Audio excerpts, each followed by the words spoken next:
Et oui, c'est un peu un soir de deuil ce soir, à cause de ce match lamentable de cette équipée sauvage en Afrique du Sud. Jean-Luc Benamias est à mes côtés. Jean-Luc, bonsoir. Alors, bonsoir. Tu es député européen, vice-président du MoDem. Tu es toujours au MoDem, on voyait le pâtre du Béarn. Je suis toujours au MoDem. Tu es toujours au MoDem. Tu attends ton tour, car bientôt il va venir. Mais tu attends ton tour en 2012. Tu espères un énorme score pour François Bayrou. Tout est possible. C'est tout. Le jeu est ouvert. Oui, complètement, oui. Mais ce soir, tu as mis ça de côté, tu es un très grand amateur, un très grand connaisseur de football. Oui. Et donc, évidemment, tu as vibré, comme nous tous. Cet après-midi, j'ai énormément vibré. Tu as vibré énormément. Et dès qu'on s'est pris le premier but, tu as commencé à dire « Oh là là, ça part mal !» Non, c'était parti mal dès le départ. Cet Alors après-midi, je ne croyais plus en rien. Vous savez, Roselyne Bachelot n'est pas une sainte, elle ne pouvait pas faire de miracle. Alors Elle a su trouver les mots. Ah ben, presque. Plus que Raymond Domenech, semble-t-il. C'est pas difficile. Pourquoi Je crois qu'on est depuis 3 ou 4 ans dans une situation totalement improbable. Il n'y a plus de mots pour qualifier ce qu'on vit, là, même qu'on aime ou qu'on n'aime pas le foot. Ouais. Il y en a qui adorent ça. D'ailleurs, on va continuer. Moi, j'ai continué à regarder la Coupe du Monde. Il n'y a pas les Français, c'est pas grave. Ouais. On aurait joué au foot encore, ça aurait été bien. Tu vas soutenir qui maintenant? L'Argentine, le Brésil, les équipes latino-américaines. Ouais. Le Mexique alors pourquoi pas? Qui nous a battus. Mais ça, c'est pas le problème. Quand on joue au foot, on peut perdre. C'est qu'ils n'ont pas joué. Je crois qu'on les a pas prévenus que la Coupe du Monde était commencée. Je pense qu'ils s'en aperçoivent que maintenant. Ils nous disent maintenant, ils vont tout nous expliquer. Je crains le pire. On croyait avoir atteint le fond de la piscine, on n'a pas atteint le fond de la piscine. Ça va être pire encore quand ils vont commencer à se battre, la Fédération française de football, les joueurs qui vont dire chacun leur vérité. Ça va être terrifiant. Domenech va continuer aussi peut-être à nous expliquer des choses incompréhensibles comme d'habitude. Je pense qu'on va atteindre vraiment un niveau, le niveau zéro de la communication. Et alors Laurent Blanc va devenir entraîneur. C'est un champ de ruines et c'est difficile de construire sur un champ de ruines. Alors, il est artiste, chanteur, compositeur, poète et politique lui aussi. C'est Francis Lalanne qui est avec nous. C'est merveilleux. Je te vois, Francis. Oui, moi aussi. Tu me manquais, ça faisait longtemps que je ne t'avais pas vu. Et je sais que bien que tu sois à Los Angeles, tu as passé une après-midi extrêmement difficile. Tu as même pleuré devant ton poste. Mes amitiés d'abord à Jean-Luc sur le plateau. Bonjour, Francis. Voilà, et... Non, tu sais... pas quoi te dire en fait. Je trouve que Maradona finalement essaie de plus en plus de ressembler à Joël Bath et non je sais pas quoi te dire. Si je saurais quoi te dire. Enfin, je crois qu'il a raison Jean-Luc de dire que faut pas s'étonner de ce qui arrive en fait. À la suite du Conseil fédéral qui devait statuer sur le sort de l'actuel sélectionneur.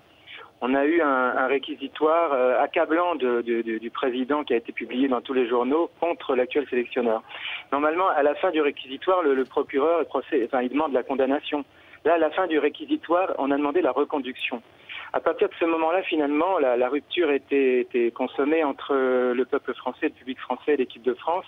Et finalement, comme rien de nouveau n'est arrivé depuis le désastre de l'euro, je veux dire que je vois pas pourquoi ça se serait amélioré. Enfin, ça ne pouvait aller de mal en pire. Et là, on a effectivement touché le fond. Et je pense que la seule chose qui aurait pu finalement aider l'équipe de France, c'était qu'on confie un peu les manettes à Alain Bogossian. Et je pense que voilà, Alain avait des idées, avait des choses à dire, à faire. Je pense qu'on l'a pas écouté. Et donc, à partir de ce moment-là, on pouvait pas espérer mieux que ce qui s'est passé. On pouvait espérer, comme on croit un petit peu en la providence, et attendre toujours ce miracle qui arrive au football. Mais là, de manière exceptionnelle, d'ailleurs, il n'y a pas eu de miracle, parce qu'il y en a souvent au football, mais là, il n'y en a pas eu du tout pour l'équipe de France. Voilà, qu'est-ce que tu veux dire de plus? Francis... Les joueurs sont pas responsables. Je crois qu'ils ont été les premiers à subir cette situation. On leur demande mais bien sûr qu'ils sont responsables. Ils jouaient pas au football, ils jouaient à un autre jeu. Ils avaient inventé un autre jeu. Tu vois bien, Roselyne Bachelot a parlé de désastre moral. Si je peux me permettre de te répondre, je suis pas d'accord avec toi, tu as le droit de penser ça, mais je pense que les joueurs ne sont pas responsables. Depuis le début, on leur demande de gérer une situation impossible, on leur demande d'évoluer, de faire des choses qui ne sont pas celles où ils excellent, on leur change tout le temps, ils se font agresser par leur ministre dès qu'ils arrivent sur le sol sud-africain, je veux dire, on les transforme en bouc émissaire et tout d'un coup, c'est la cacophonie de tous les Français. Mais enfin, Francis, ils sont pas à plaindre. Ils ont une vie géniale. Ils étaient dans le plus bel hôtel d'Afrique du Sud. Ils sortaient des bras de Zaya. Ils sont milliardaires. Écoute-moi, je suis pas en train de pleurer sur les joueurs, je dis qu'ils sont pas responsables et que maintenant, ce qu'il faut, c'est que les vrais responsables de cette situation soient mis en cause. Il faut qu'on connaisse la vérité, il faut qu'on sache comment on en est arrivé là. Les responsables aujourd'hui, c'est ceux qui ont reconduit l'actuel sélectionneur pour des raisons qu'il faudra nous expliquer un jour. Et je pense que maintenant, il faut se reposer la question de la direction du football national français. Soit c'est un football amateur, dirigé par des amateurs et dans un contexte amateur, et à ce moment-là, on n'expose pas les joueurs à tout ce contexte semi-professionnel, professionnel, on transforme pas nos joueurs en hommes sandwich, etc., etc., et on gère ça comme dans le monde amateur. Soit c'est vraiment dans le monde professionnel, il faut faire gérer ça par des professionnels. Mais en tout cas, il faut une cohérence. Là, il y a une absence totale de cohérence. Et quand on commence à gérer les choses sans cohérence, quand ça commence déjà au niveau de la direction, ça se retrouve ensuite sur le terrain. Voilà, c'est tout. Alors, le philosophe Finkielkraut a parlé de putsch débile, de voyous milliardaires en parlant des joueurs. Qu'est-ce que tu as pensé de ça, Jean-Luc? C'est un peu excessif. Je pense que Finkielkraut dérape de plus en plus. C'est dommage. J'ai envie de dire à Finkielkraut, je voudrais citer Finkielkraut à Finkielkraut. Je crois que pour qu'il y ait un débat et qu'il y ait un débat sain et donc un échange d'idées, il faut créer les conditions de l'amitié.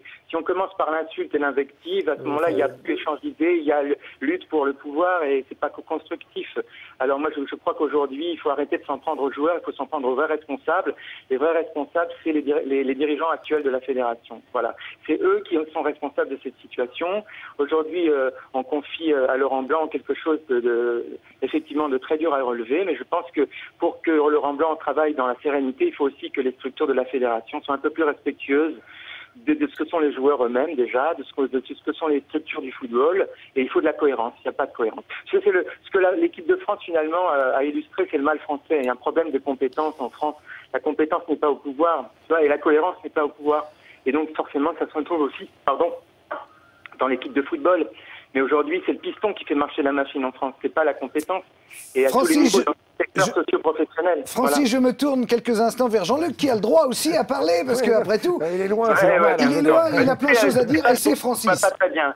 Ouais. Alors, Jean-Luc, je reviens sur Finkielkraut. Moi, quand j'ai entendu ce qu'il disait, j'étais choqué parce que je trouvais que c'était limite raciste en réalité. Il ne le disait pas vraiment, mais en réalité, il avait l'air de dire que ces voyous milliardaires, ces caïras, mais en gros, c'était des blacks qui avaient gagné trop d'argent. Et je trouvais que c'est quand même, ça puait ce qu'il disait. Non, c'est pas...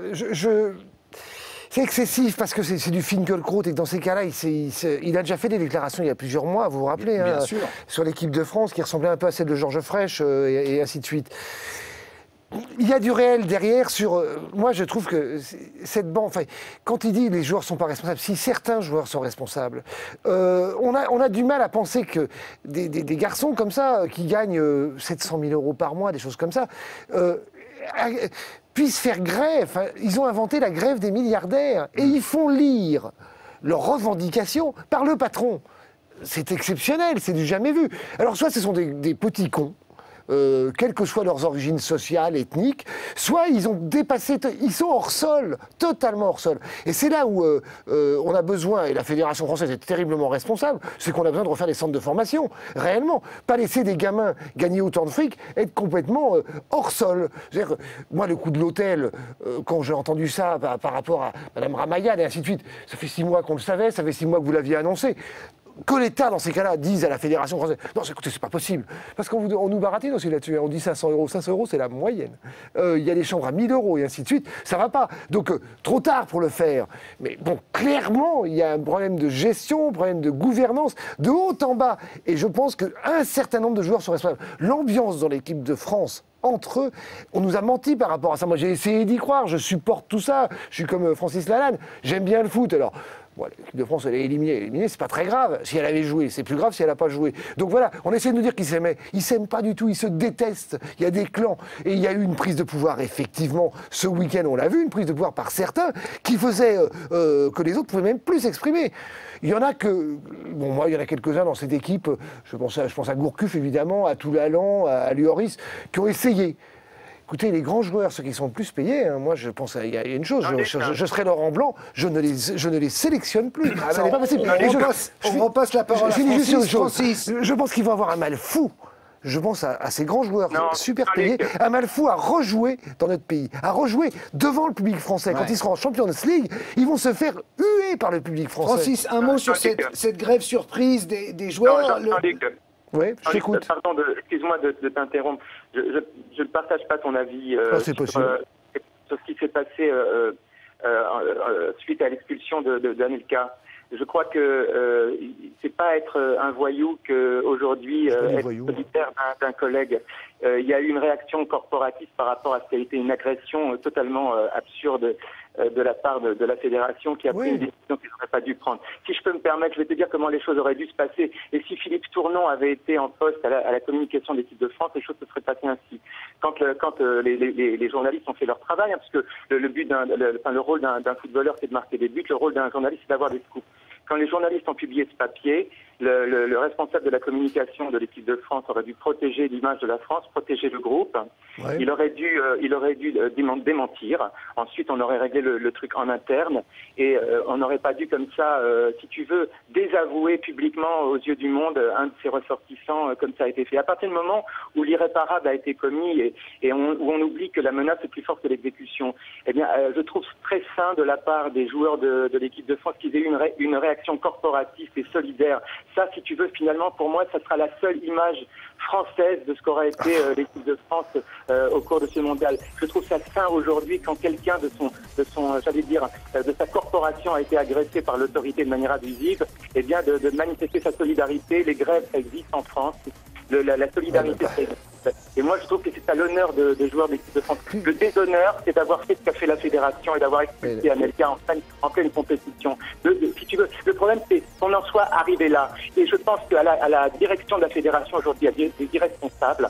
Les irresponsables doivent partir. Et effectivement, si on veut de la cohérence et de la discipline déjà au niveau des joueurs, il faut qu'il y ait de la cohérence et de la discipline au niveau de la Tu verras très rapidement, Merci Francis.